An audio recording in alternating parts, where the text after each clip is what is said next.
Yeah, so anyway, howdy everyone. Welcome to the 10th. Yeah. Oh, we don't need a video. We just need lights. Lights? Is there a... Yeah, thank you.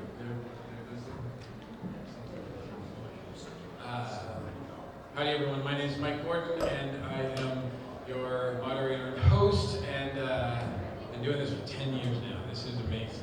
And I have a lot to say about that, but we'll save that for a little bit later. First, let's introduce the rest of our crew, some of which have been doing this for as long as I have, all 10 years as well. And Jonathan, I think we'll start with you since, you were the old school guard, right?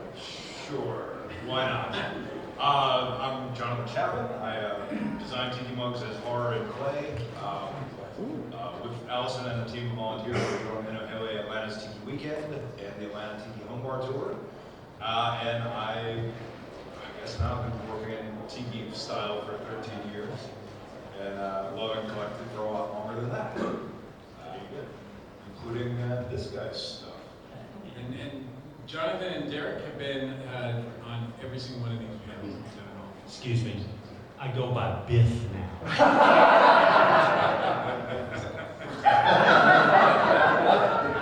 You can do it too. What are you looking at, butthead? And what is the theme of today? The theme is the future. Huge. 15. Wow. Nailed it. We're done. I think we've said all we need to say. Sorry. And then we have two folks that I think this is your second, right? Yep. Jen? I'm Jen, aka Little Bit. I'm a web creator, co-host of the DragonCon report with this man right here. I've been in the bar industry for over 20 years, and I am a home tiki bar builder. Ooh. And Justin. It's actually my third year. It's just Wow. my third year. It's not my second year. You know, like let's count the numbers. Hi, I'm Justin Peterson. I'm an illustrator. I used to draw for Mad Magazine when it still existed. I'm the current creative director for Don the Beachcomber. We sadly closed that location down in Florida because of some hurricanes, but that's neither here nor there. And I'm make my own. My wife and I have a tiki bar at our house, and collect all these guys' artwork too. So. Well, we talked about in previous panels for the Tiki Show, we've talked about the past, a lot about the past. We talked about the present. And before we get to the future, I do want to talk about something really briefly that's happening presently right now, because I cannot go without mentioning Jonathan and his amazing design for the DragonCon tour.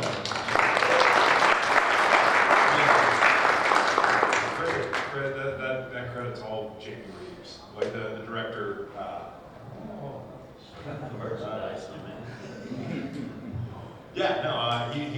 He really wanted to see it happen. He really wanted to see it be affordable. So they're $25. Yeah, which is great. great. You guys have bought tiki mugs, you know that's important. You're walking out with stacks of them, right? Yeah, and they come in a custom fit box with a nice styrofoam and stuff. And they have a little tiki bomb on the side. They It's do. my favorite part, the little. Yeah, we did. It wouldn't be a hard clay mug if I didn't put too much effort into hiding those. So there's some nonsense to be found. Yeah, but this could be the first of many now. It has looked like it's been selling successfully. That's what I've heard empirically. Yeah. We can hear that on the microphone. Oh, I figured I was the guinea pig because I know they got the real guys over here. From what I understand, the sales have been good. I think they're still available at the DragonCon store, so get them while they last, because I don't think they've been a lot of them. Those are running 900. There you go. Oh, okay, yeah, the So store, get they were them- like, I think 700, Get them, 800? get Or they them. might have pulled some. Oh, Yeah, yeah. get them while they last. And then it looks like it could be an annual thing, so which is great to hear, because I know Jamie's been a fan. And I think, look, we've been doing this for 10 years, and Jamie has been one of our biggest cheerleaders for doing this. So I really thank Jamie for allowing us to talk tiki once a year.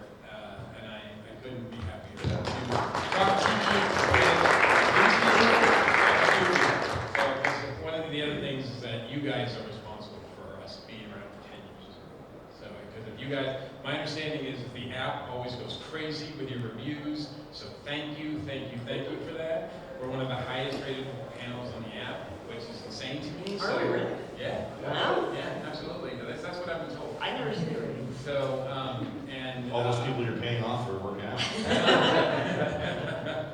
yeah, like comic money. Yeah. Rolling in comic. Rolling in comic money. Yeah. So thank you, Sean, the moderation money. So thank you so much for that. So let's talk a little bit about, before we get into like what we think might happen in the future. I kind of thought it might be fun to talk about what you guys like, because as far as I know that with the Tiki Pop movement in particular, there's a lot of depictions of retro, modern, like designs that are futuristic of what the future would look like, right? And you know, when I did the cover art for this panel, I don't know if you guys saw it online, but I stole one of Derek's designs, and because it looks space agey and really cool. And I know that other artists like Shag have done some futuristic type designs as well. Do you guys have any particular favorites of sort of this futuristic design that artists have done that are sort of retro or postmodern style or mid-century? I'll ask you this because this is going to be an interesting point, because someone said to me, you know that new Fantastic Four movie? That's Tiki, isn't it?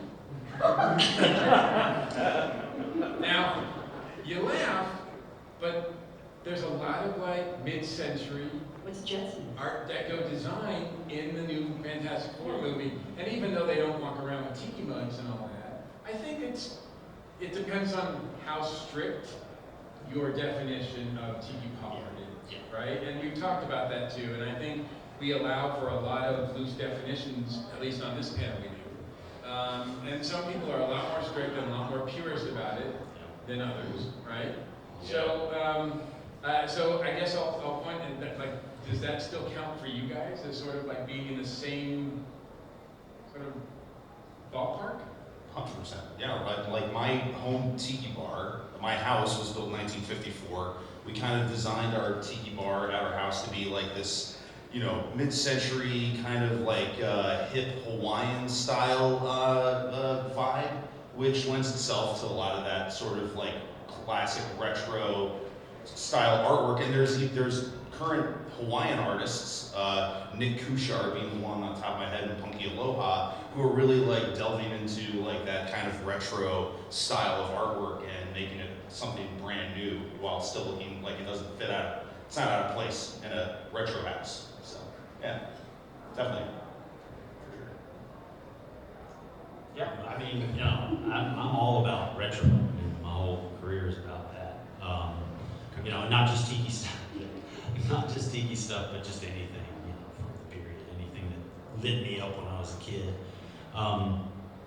But yeah, I mean, I think it really is expanded. I mean, so much there's just been a merging of the car culture, cocktail culture, tiki culture, burlesque culture. It's all tiki, really. I mean, you see all of it when you go to Tiki Oasis or any of the events. And I'm cool with it. I'm good, you know. It makes you happy, it makes you smile. Bring it in, you know, more the merrier.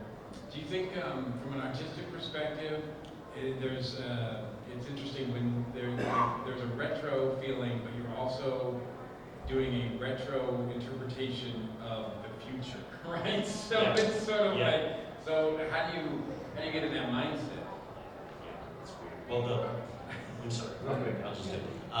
Next year's theme, the 40th anniversary of DragonCon, is retrofuturism. It's, you know, so I just recently designed a new pattern for a Hawaiian shirt that they're going to debut next year. Which is on his Instagram. Yeah, you can It's see on my it's awesome. beautiful. No, Yeah. stop. Anyway, but and yeah, I had to wrap my brain around as I was doing this.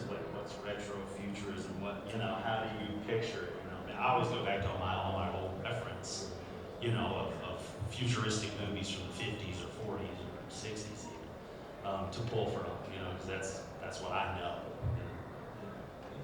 No, I mean, so Sorry, go ahead. all right. So I gotta defer a little bit because I've got kind of an art historian mindset going.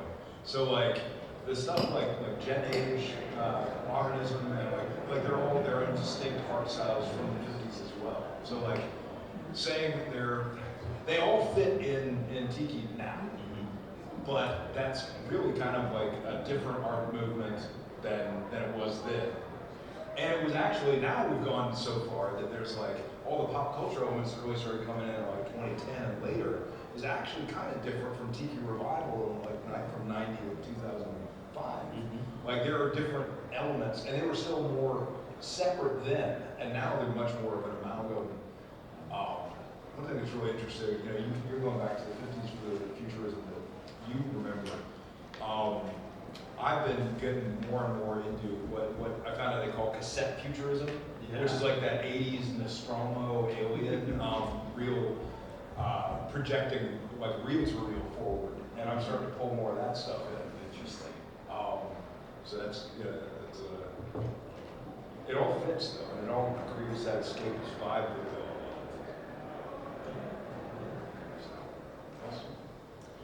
Well, I think it's a little bit the same as the resurgence of we had swing in the early 90s and rockabilly, pin-up culture, all that is just, we look to these classic lines and classic designs and try to make it fit our modern sensibilities. So the retro still fits in with the new. We just have a little bit broader of a mindset about it and a little bit more respect for where those origins came from instead of having just a Americanized 1930s view of the culture like when it started. Yeah, I want to put a pin on that because just to follow up on my point. So when that person said, Fantastic Four, that's Tiki, isn't it? I was like, that's kind of, I don't know if I really see it. And then 2 days ago, I was walking in the Marriott and I saw a Herbie robot with a lei around it, and I said, I see it. It works. So yeah, I get it. It works. Like to your point then, all right, because when this panel gets hijacked like it sometimes has, if we talk about going forward with accusations like cultural misappropriation, as well as other, I'm not even going to say the four-letter F word, the W word, but like, is that a major concern going forward that affects, like, I think all art forms going forward, right? Well, I think just now, appropriation is always a conversation, but I think now not only are people looking more into the history of where Polynesian pop art comes from, but we're also having more inclusivity of purchasing and appreciating actual Polynesian and Pacific Islander artwork. And since we have this global net, we're able to discover these artists and give them more visibility. Really, it's just the ability to expand the visual artwork like beyond the 20th century. But it's also getting more global aesthetics. It's not just here, and it's not just Hawaii, it's not just the islands. We now have art of, vibrant tiki scenes in Japan, in Australia, all across Europe, even in tiny places like Reykjavik. There are people who are artists and creating spaces and bars for people to go to. There's a guy in Japan, I think his name is Mugi Santo. He is designing some of the most beautiful Hawaiian shirts that I have seen in years, and the fabric quality is beautiful, and he's even taking well-known people in the scene. A perfect example is we have a DJ in Austin, Texas, named Tropicana Joe, and he gets to travel around to a lot of events and DJ. He's originally from Italy, or Spain, I can't remember exactly, but he married a friend of mine quite a long time ago and moved to the States. He's become so popular and is such a character, because he always dresses the same way, wears his hat crooked. Wow! This is what we want. Sorry. Time's up.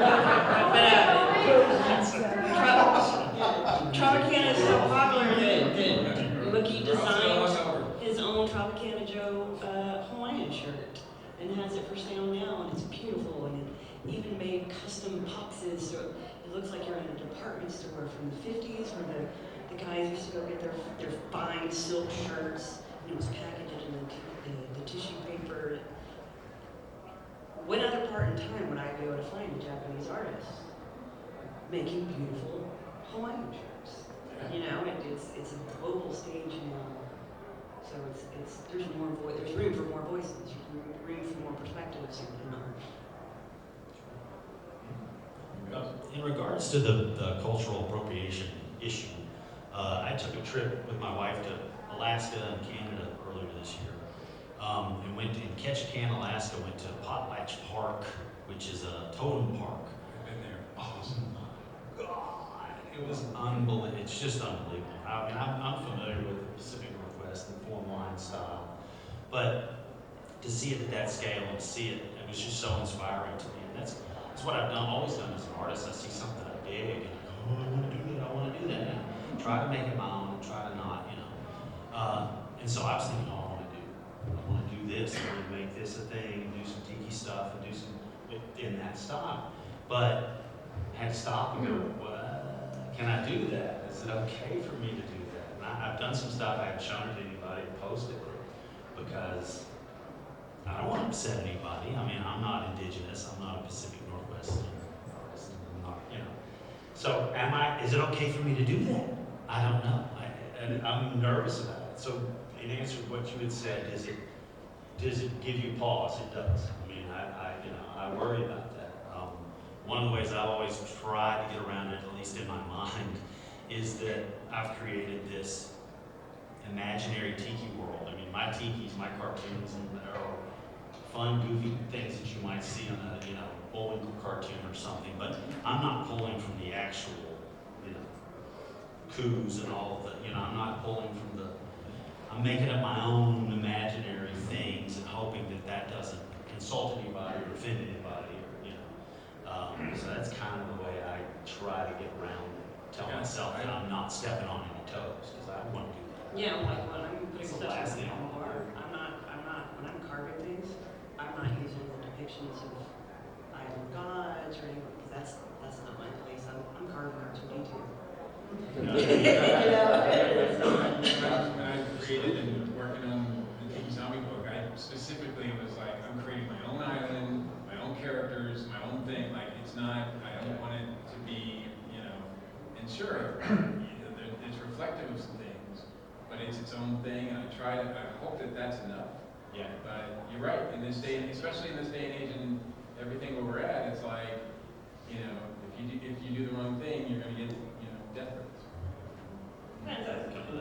You know, do your research, you know, and know what you're planning. I mean, I think, you know, one of the things that you see a lot more, and Justin, of course, can grow up with this, is a lot of the best tiki bars that I've seen that are opening in the last couple of years are doing a lot more about telling their own fictitious story or making things like, was Paradise Lost? Yeah, in New York. That just replaced all of the Polynesian gods with Judeo-Christian Baphomet. And just lean into that. And they play the Aleister Crowley's Satanic Verses in the background. Behind the mirror. But I mean, it's still an immersive airplane hangar, tiki bar inside a place, in a very sketchy looking speakeasy kind of neighborhood. But you know, you're going to see a lot more of that as people. I had sort of a divey tiki bar in the middle of almost nowhere, and there was a plaque by the door that said, "We, the proprietors of this space, recognize the ancestral heritage of the Wamapoke Indians that held this land, you know, for 500 years before America was founded." So just this little plaque, and I was like, man, that's a really cultural, that's a sensitive thing to do. That's kind of cool. I had to go, because this is the way my brain works, I had to go and look up that name and try it. Cool, and I was like, oh, that's terrible. But I mean, the whole of human history is storytelling and art making, right? So, like, you have that appreciation versus appropriation, or else. No, I mean, that's how we progress, and that's how we learn things. That's why you're like, you know, now I love gochujang as a sauce on stuff, you know, as opposed to when I was a kid and ate like 5 things. Well, I mean, I think like to points being made, the fact that like the culture of tiki is expanding beyond what was, you know, the kind of limited view of it in the 40s and 50s and 60s, right? Where now you got people in Japan and Australia, and they have their own cultures that they can pull from. So it's less about, you know, aping from the you know, Pacific cultures, and now they can pull their own stuff in. And, you know, escapism doesn't just have to be about tiki totems and you know, that one specific slice of what we've expected a tiki bar to be. We opened up a Don Beachcomber bar in downtown Tampa that is a pirate bar. Like, there's not a tiki in it. I mean, there's tiki mugs, definitively, but it's a pirate bar. But it still feels like a tiki bar at the end of the day. I think we're all like happy the fact that it like can stand on its own 2 feet, and we've kind of pushed the you know, I think our visual voice forward in that specific location and for the brand. And Don the Beachcomber never really relied on those tikis anyway. It was proto tiki. It was before tikis even like became part of the voice of it. So yeah, I think it's really interesting. Like, yeah, Paradise Lost and Sunken Harbor Club and Inferno Room, Strong Water out in Anaheim. A lot of these bars, they're not tiki. I mean, the purest sense of a tiki bar, they're not tiki bars. They're bars that serve tiki drinks. Yeah. And I think that's kind of like where that's where the future's going. It's super, absolutely. It's, yeah, like punk tiki, or you know, just a punk bar that serves zombies, right? So, like that's it. And so I think that's maybe where like the future's going, where it's, you know, it's more about escapism Like from just talking about making your own Make world. it, yeah, that's it. The entire idea about these bars was that it was escapism then. The world's getting crazier. People want escapism now, and now we can serve them pirates. We can serve them Satan. We can serve them whatever they want. Sin is in. Yes, Sin's back, man. We love Sin. That's right, there's more and more crossover into fandoms. Well, and that's too, like you see it here, right? Where a lot of pulp culture stuff is blending into the world. They're going both ways, right? If you go to Tiki Oasis, which is the San Diego Comic-Con of tiki events out in San Diego, you know, you see a lot of the pop culture stuff blending in there, and you see tiki stuff blending in here too. So I think it's like it's all becoming it's original again in some ways, right? There's original ideas and voices. You're not just constantly taking from the same box of crayons. There's new colors. There's also that new, Which is better for everyone. Better for everybody. Yeah, there's that absolutely. new, there's also that new Haunted Mansion bar that's on one of the cruise ships. Just It's that. creepy, but they've got their own beautiful mugs for that That's too, it. and it's immersive. Yeah. And You know what I love is we went back to the original design sketches that we couldn't execute. Microphone, Yeah. please. yeah. You're talking to the crowd. Oh, yeah. Sorry, I'm used to slightly smaller panel rooms, so I'm trying not to yell into the microphone. But, yeah, well, for the Haunted Mansion pop bar, the Disney, is it Fantasy? It's on the Destiny. The Destiny. They went back and they brought some of the original concept designs for the Haunted Mansion that they couldn't execute. Yep. And now have used technology with the ghost fish. Very cool. Yeah, the bar on the boat is even more, it's closer to Trader Sam's in all the interactive things that they didn't put into the actual ride itself. I think part of the issue has always been too that, you know, whenever you try to describe it to people, and because the tiki movement is so much more than just about like the tiki pop art movement in particular, is so much more than just like quote unquote tiki, that you almost feel like that word, like the word tiki, like maybe like could be removed, right? But that genie is way out of the bottle, especially when like geeky tikis and it went corporate, right? So therefore it's like it's here to stay, and it's just the label. It's like Band-Aid, right? Band-Aid, Kleenex. It's a word that is more than that word, right? Like it's not that. but it's the easiest way to explain what it is. Well, it's the same as the punk movement, or the rockabilly movement, or the steampunk movement. There is no, you can say rockabilly, that means 100 things. You can say steampunk, that means 100 things. Does it mean Jules Verne? Does it mean Bioshock? And it's just the easiest term to tell somebody when they have no idea what you're talking about. So we've seen waves of tiki pop art, become really popular, and then it kind of dies down for a little while, and it's really popular again, and it dies down around. Where do you guys feel we are now? Is it still a hot thing, or is it like kind of dying down? Or, I mean, obviously, we know a bunch of beachgoers don't believe it's still a hot thing, right? I think it ebbs and flows. I think if you go by like the reading the temperature in the room, like on some of the Facebook groups about mug trading, like the economy's in a weird place, right? So people aren't spending as much, which means they might not be going out as much. We're certainly feeling that crush like in the restaurant industry, but inevitably, always it comes back. And you see that discussion, and people are like, I'm not going to buy a Yeah. $175 mug. So- But then I hop on eBay, and the shrunken head mug, or the severed head mug, is selling for $5,000. But on the other Somebody's side, buying but I it. think on the other sense too is that when times are like tough like this too, that's what people are looking for escapism. 100%, and always, yeah, and I think that's where it is too, right? Like people want to escape from the craziness of the world, and so that's why you see there's still the bars are going to be smaller because you can't really afford a footprint of a 20,000 square foot building anymore. But you're going to see a bunch of escapism type bars and restaurants and experiences that fit into like shopping center, like little strip malls, right? And no windows, that's great. Go in there and forget about your work troubles for a little bit. But yeah, I mean, it ebbs and flows. As far as the popularity of Tiki, just overall fan base, I did the first Tiki Oasis art that I did for them in 2001, and so I was going to a lot of those early shows. It was a much smaller show. It was in Palm Springs. 25th year now, though. That's what I'm saying. So, exactly. So, and I've seen it grow and go, and I thought at the time, this is going to last 5-10 years, and I'm going to sell used cars or something.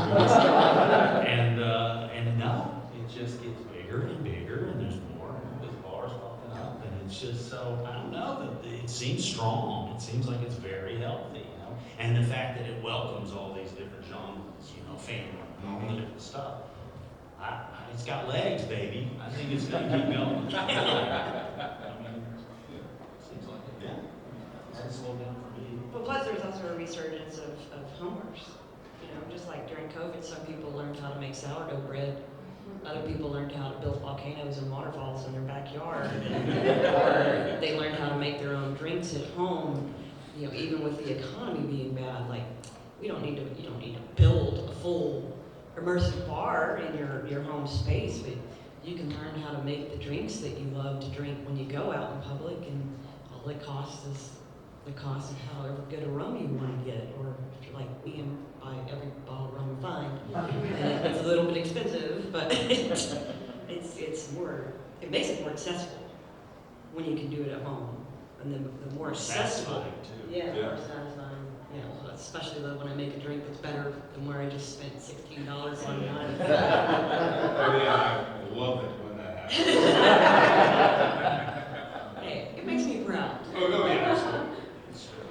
So I see a lot of familiar faces out there, and you guys know us. We know you. We love hearing from you guys just as much as you hopefully like hearing from us. So if you have any questions or comments, please don't hesitate. Just raise your hand and we'll I'm sorry, Well, I do think because there was sort of the COVID boom when people got really into tiki culture and were buying everything they could because they didn't have it shipped to their house.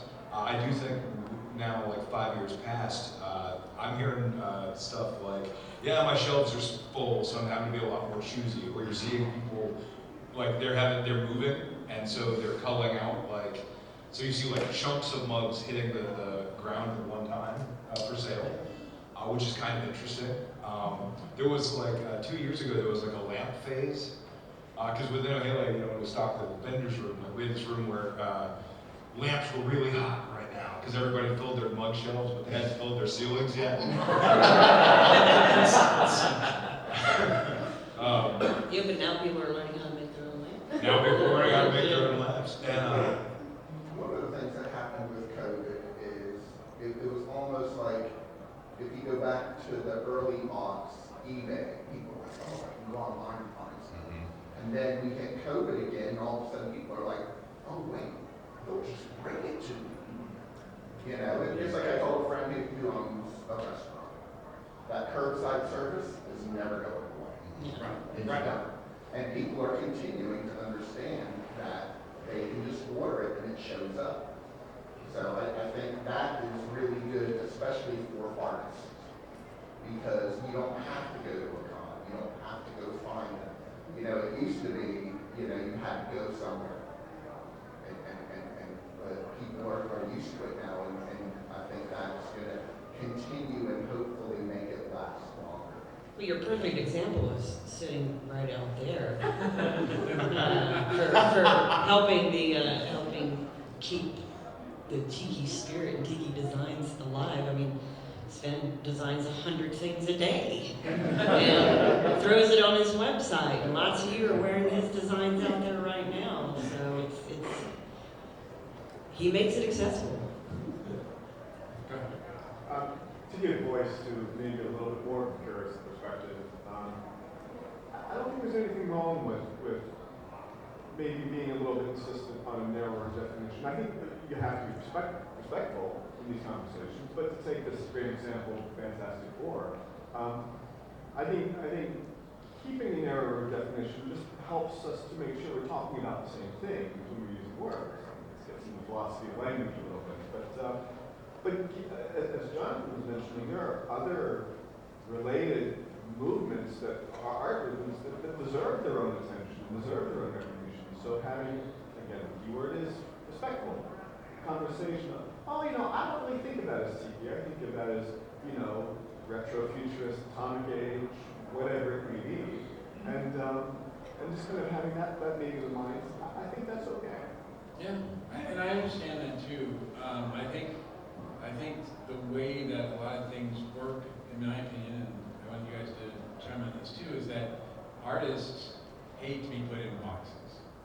And once you do something and you're put in a box in a certain category, and you try to express yourself outside that box, it can be really difficult. I think that's people in general, Yeah. not just artists. Yeah. But in general, society wants to put it. Yeah. Yeah. I mean, So, well, like- I mean, like- some, yeah. Like she was saying earlier, that initial kind of like almost introduction to the culture, there needs to be an easy label, and it is an easy label. Once you get into it, then people are going to like narrow it, and you know, just people have, you know, like I love Franco mugs, you know, and you know, so like I start talking about those, and it's very, you know, it's very specific. You know, but you know, it's everybody. That general introduction, it draws people in and gets them in. Once they get interested and they learn about it, then they start narrowing it down. I think also, you know, where they start too, right? Like someone's introduction to it could have been Trader Sam's, which is a more commercial version of Tiki, or someone's introduction was going to the Mai Kai with their parents in the 60s, right? And then you're gonna have a very like traditional viewpoint of what a Tiki bar and Tiki art is. So, you know, and I think Tiki's more like a door into a building, right? Like Tiki's this thing, and whatever, you can open up a bunch of doors and it might be interesting to you and it might not be interesting to you. And certainly, like, you know, there is the respect for all the artists and the, you know, the cultures that came before it, and that is like the textbook version of it for sure. Talking to people about their individual triggers and what got them there is unclear. Definitely for sure. Because I know somebody who was the Brady Bunch. Brady Bunch, I mean, yeah. It's a man world. Well, it's like, I'm going to use broad language when I talk about it to a bigger group of people, but if I'm in like a group of 2 or 3, I'm going to get much more specific in how I define something, whether that's going traditional or speaking to something that's branched off. If we're gonna go down the rabbit hole, then I'd love to go there and start talking, like, are we talking about Dayak peoples, or are we talking Upper Avalon? Like, let's go down the rabbit hole. But, like, I met somebody who is, works as a fundraiser for indigenous peoples, and loves tiki art. They started with a clown tiki plastic vacuum form thing from Party City. And after they had a friend, they loved it, and they loved their little tiki space. And then they were like, oh, I want the colors to be more accurate. So they looked up the thing, and you know, like the stuff that we collect at the beginning is not necessarily where we're going to end. And we'll always find new ways to think about these things. Yeah, we've had friends when we first met them, and they come over for a Christmas party, and they bring us plaques and tourist items from Margaritaville. It's like, dang! This is not really what I meant. I like tiki, but they see it, and they're like, oh, that's tiki. So, you know. Yeah, but yeah, you don't ever want to yuck someone's yum. No, Right? no, I am not going to make. I am good at not making the face when I open this. That's the thing. It's like, you know, I mean, I think, you know, I mean, I get it. Purism is one thing, but gatekeeping is another thing entirely, and that's no support of gatekeeping whatsoever. Hey, and I will use my Margaritaville triple blender to appreciate the eyes for my ties. I guess so. Speaking, on like a visual or talk with tiki and its themes, and I love getting some very beginner artists. I love learning about hearing all these subgenres. I think it's really interesting. So to me, I'm starting to understand tiki a lot as like a medium, as really referred to. So when it comes to either subgenres or trying to flesh out visually in art, what entitles what tiki for you? It's like, what are some other like core visuals aside from obviously tiki's beaches, the flora and fauna? Black velvet paintings. Black velvet paintings. Yes, that's a good one, yeah. And there is a huge resurgence in black velvet artists right now too, and it's not just traditional. It's not just a traditional Polynesian art we see now. There's mixing a hot rod culture in with the art styles, and a lot of people who are just going to craft stores and buying the velvet and starting to paint it. Pinstriping. We're starting to see a lot of tiki in pinstriping art, whether it's on vehicles or decals, or, as my husband says, decals. Ew. I know. He also says coupon. It's very weird. Are any of you guys on connection trails that he's doing a big, it's because of the cars, but now he's got a Pichillion and he's doing like all like kind of I know Cube's gonna be there, just like a ton of artists. I would also say wood carvings. Like there's a few artists set up out here on the fourth floor, have some using CNC machines now, carving beautiful pieces. There's one who has a totem style, and it's He-Man, Castle Grayskull, Skeletor in the bottom. And to me, I'm like, oh, that's going in my tiki bar. No, I bought it. It's being shipped to my house. There's a lot of 3D models. Yeah, 3D, and with physical. There's a lot of play with natural materials. Oh, well, and then, as there should be, because sustainability. Like there's a lot of bamboo in tiki bars. Bamboo grows like weeds. It's pretty easy and sustainable to get that. Just don't plant it in your backyard. Yeah, you so regret it. Plant them right next to my kudzu patch. Yeah. There's more artists starting to recycle ceramics in their mug production, and there's people coming up with resin alternatives. for their 3D printers and other products. But what else do y'all think is part of the visual language for people who are just getting out in Tiki? I mean, Like something you would see and you're like, I mean, like yeah, a- this- I guess like what also wouldn't be tiki, like have you seen them? I think- That's not- That list is Yeah, I don't know, I mean, it depends on your point of view, but like in terms of other stuff, like the lamps, fish floats, you know, the stuff that kind of is, the things that fill out the space that, you know, netting, right, might not fit your visual vibe of your bar, but definitely fits other bars and stuff. Well, So- nautical. No, nautical, definitively especially if nautical, you for go sure. on the canal. Like I used to look at fish. What's that? I'm sorry, is? It is, yeah, definitely, for sure, yeah. Like when I was younger, I would see people's mounted fish and be like, ew. And now I have 5. The creature, creature's huge, anything creature. Yeah, you know, Whitco's kind of back, right? Like, they've revived the Whitco brand, which, you know, was classic carvings and stools and bars and stuff. Non-traditional Whitco, I have a guitar in my bar, like a Whitco guitar, which does not look like a tiki thing at all. I got the flying geese. Yeah, but you know, like, I love, you know, rock and roll and guitars and stuff, so like it fits my, you know, version of what I'm trying to do for my bar. I have a Galaga arcade machine in mind. Nice. It's not in any way, shape, or form a Tiki, but it's my favorite game from childhood, so it's Tiki in my house. Did you have a question? Well, I was going to say that something I find interesting, I travel a lot, and every time I go to a big city, I look for tiki bars. And I found some really good ones. There's a really good one in Chicago, one in San Antonio. Is it Holly? Is it three Dots. dots? Have you been in the bamboo room? There's similar room? Oh, yeah. And also went to, I think it's Hugman's Oasis in San Antonio. That's my home bar. Well, what I noticed is that most of the people there are significantly younger than me. Yeah. And I wonder what, like, my appeal is the tiki, the drinks, the atmosphere, but I'm like, are they going there? Like, I hope like you're like looking like, ooh, this is cool. But like, I wonder, are they going just for the drinks, just because it's a novelty?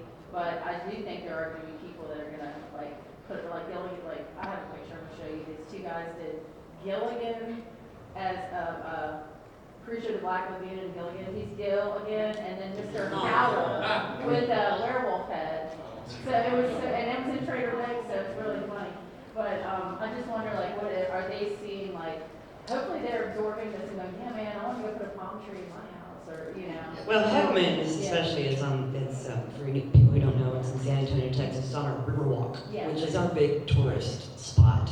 But it was built by Bamboo Ben, who's one of the more well-known current tiki bar builders for public, and his father did it. Ben's got his son now helping out as well.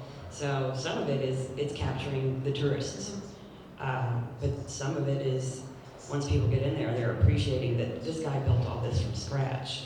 And now but right down the road in New Braunfels, my tattoo artist actually opened a basement bar that you have no idea it's there until you go to the back of the building, and it's in the back of a saloon, and it's called Uncharted, and it's like you're going on an undersea adventure. And he built it from scratch.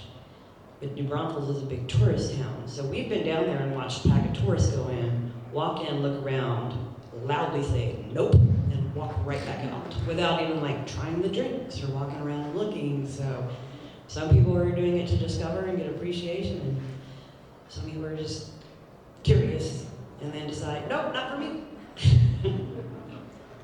No, you're good, you're good. Going to talk kind of back what we were talking about before about what is Tiki, it makes me think of all the stuff I've done for Tiki Oasis and the different themes. And they're crazy. The hillbilly, and there's pirate, Space. new wave, space, and next year I think is the late 60s psychedelia Yeah. kind of. Yeah, and how is that Tiki? I mean, they have to kind of twist themselves into pretzels every year to try to justify it. But as an artist, I love it because I get to work on all these different things, but all kinds of crazy stuff. I guess it's all Tikis.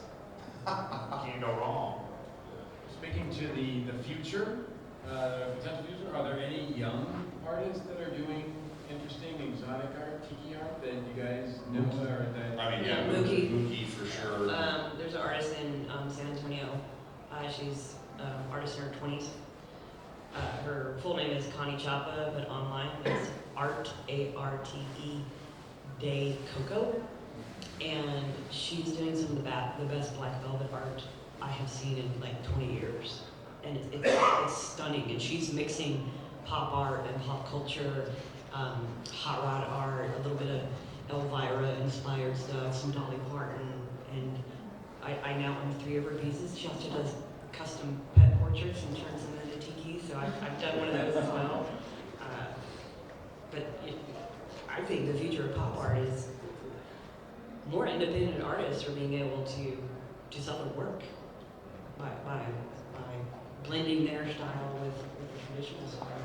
I mean, there's a lot of young people also buying kilns and making mugs literally in their garages, in their apartment complexes. So carving their own picture frames. So just like technology has made more art accessible, so has like the fact that it's brought down prices on buying a kiln, or someone owned one and now they can have it. So the opportunity to make stuff that you weren't probably able to make 15, 20 years ago has allowed people to come into the scene where they might not have been able to before. So there's definitely like a lot of young mug makers. It's definitely a young person's game right now. It feels that way.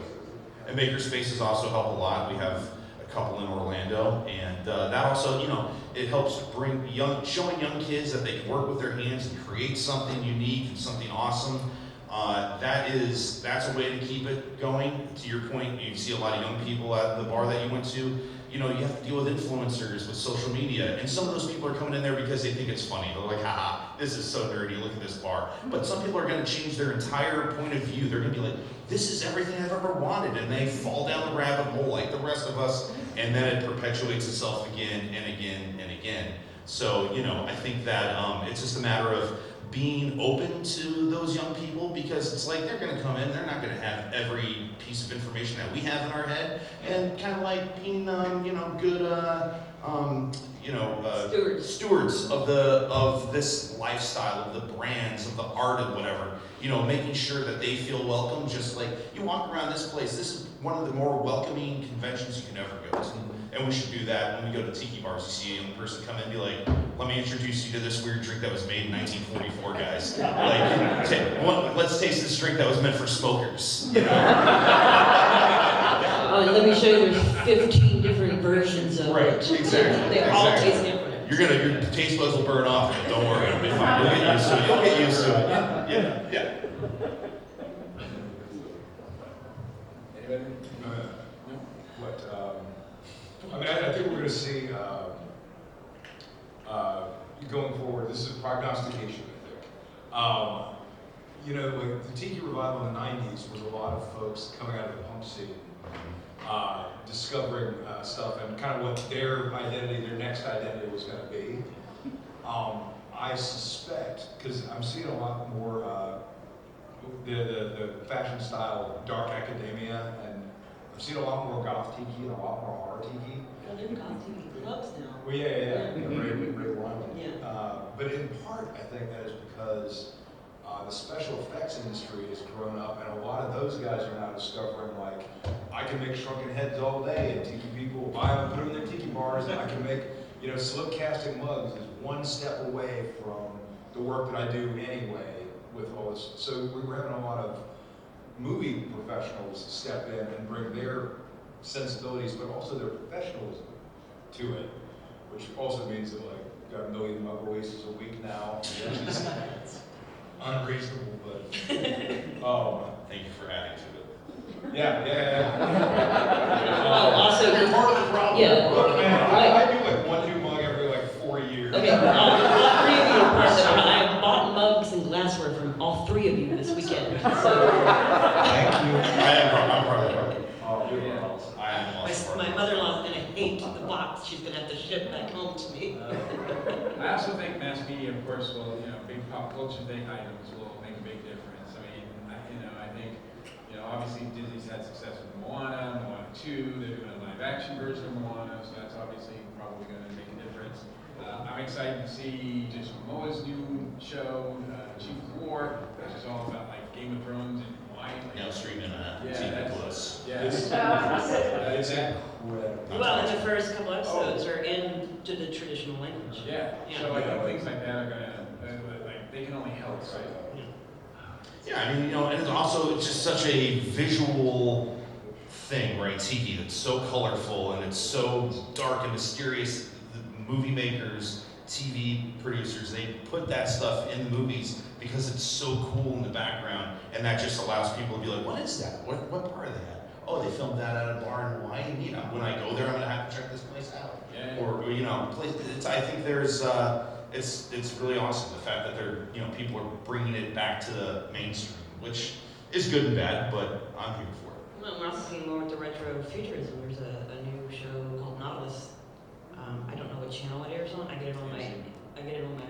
Yeah, it seems But you know, you can see there is a lot of escapism in that show, and a lot of things that go by the screen. I'm like, crap, now I gotta make that.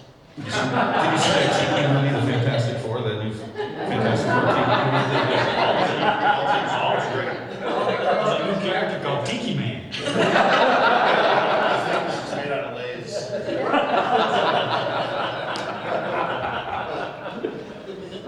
Tiki Zombie is, you know, still a property that needs to be licensed, so, you know, I'm taking offers, so that's good.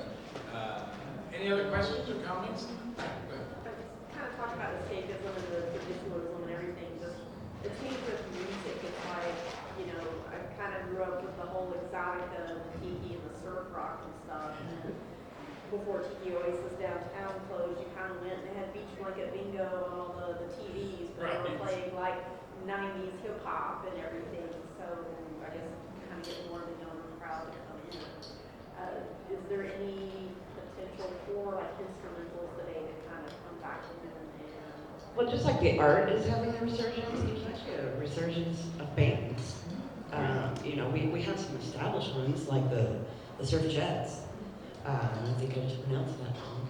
But Surf Jets, yeah. But yeah, there's more surf rock is having, traditional surf rock is having a resurgence, and there's female fronted surf bands coming to the forefront, just like we're having a resurgence of female upright bass players. So it's more a matter of, you know, looking into your scene or getting online, looking for new and upcoming bands and discovering them. Because just like we can find artists doing paintings and mugs we like on Instagram and Reddit and Facebook, we can find that with music. In fact, Reddit is great for that. If you go in the sub-communities like Tiki-related, ask people, what are the current bands you're listening to? I've discovered a lot of people I've never heard of, just by reaching out and asking, because San Antonio and Texas in general, we have a good music scene, but not necessarily always the music I want to see live. I was just out in Long Beach, California for SG 101, Surf Guitar 101, and a lot of the bands were young bands, like young people fronted bands, a lot of bands from other countries too. UK and Japan and stuff. So it's definitely, there's a resurgence of that stuff across the board. Definitely check out the Other Timelines. That was a great band. I think the lead guitarist was from Madagascar Man. So that's a brand new band. Their record just came out like a couple weeks ago. What's this band called? The Other Timelines, very good. It's very good. But yeah, the music is always going to follow suit. So there's a lot of good stuff out there. All right, well, I think, is it time? Yeah, it's about time. No, I'm sorry. Yeah, it's time to close up the panel, but I wanted to make sure that you guys, did you have something to We gotta make like a tree and get out of here.